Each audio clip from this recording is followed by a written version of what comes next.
नमस्कार, स्वागत है आपका हमारे चैनल शंकरा शिवयुग पर। मित्रों, कार्तिक कृष्ण पक्ष में पड़ने वाली एकादशी को रमा एकादशी और रंभा एकादशी के नाम से जाना जाता है। रमा एकादशी व्रत को सबसे महत्वपूर्ण एकादशी उत्सवों में से एक माना जाता है। माता लक्ष्मी को रमा भी कहा जाता है, इसलिए कार्तिक मास की इस एकादशी को भगवान विष्णु के साथ माता लक्ष्मी की भी पूजा की जाती है। शास्त्रों के अनुसार माँ लक्ष्मी के नाम पर ही इस एकादशी को रमा एकादशी कहा जाता है। इस व्रत को करने से भगवान श्री विष्णु के आशीर्वाद के साथ ही माँ लक्ष्मी की कृपा भी प्राप्त होती है और व्रत करने वाले भक्तों के जीवन में धन संपत्ति एवं सुख समृद्धि का वास होता है। इस वर्ष रमा एकादशी का पर्व 21 अक्टूबर दिन शुक्रवार को मनाया जाएगा। एकादशी तिथि प्रारंभ हो रही है 20 अक्टूबर शाम 4 बजे से और एकादशी तिथि समाप्त हो रही है 21 अक्टूबर शाम 5:22 पर।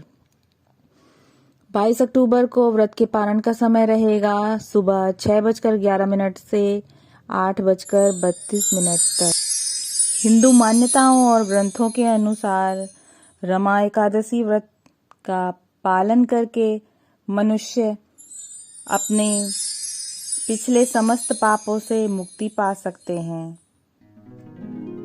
भक्त जो इस दिन भगवान विष्णु सहित माता लक्ष्मी की पूजा अर्चना करते हैं, वह जीवन के सभी सुखों को पाकर अंत में मोक्ष प्राप्त करते हैं। इस उपवास का पालन समर्पण और श्रद्धा से करने वाले भक्तों के जीवन में भारी सफलता प्राप्त होती है। इस व्रत को करने से प्राप्त फल कई अश्वमेध यज्ञों द्वारा प्राप्त फल से भी अधिक है। भगवान विष्णु के आशीर्वाद और स्नेह के इच्छुक परम भक्तों को रमा एकादशी व्रत करने की सलाह दी जाती है। इस व्रत के प्रभाव से सभी पाप नष्ट हो जाते हैं, यहाँ तक कि ब्रह्म हत्या जैसे महापाप भी दूर हो जाते हैं। श्री कृष्ण ने धर्मराज जी से रमा एकादशी की कथा का वर्णन किया। भगवान बोले, प्राचीन काल में एक नगर में मुचकन नामक एक राजा राज्य करता था। उसकी प्रजा भी उसको बहुत चाहती थी। वह यज्ञ तप उपवास व्रत आदि में बहुत श्रद्धा रखता था। विधि पूर्वक व्रत करके एकादशी को सारी प्रजा से व्रत करवाया करता था। उस दिन वह पशुओं को चारा नहीं खिलाता था। राजा के चंद्रप्रभा नामक एक कन्या थी, जिसका विवाह राजा चंद्रसेन के पुत्र शोभन के साथ हुआ था। शोभन एक दिन अपनी ससुराल गया। उसके कुछ दिन बाद ही कार्तिक की रमा एकादशी का व्रत आने वाला था। इसलिए शोभन की स्त्री चंद्रप्रभा ने कहा, अपने गांव को चले जाइए, क्योंकि 1-2 दिन बाद एकादशी का व्रत आने वाला है।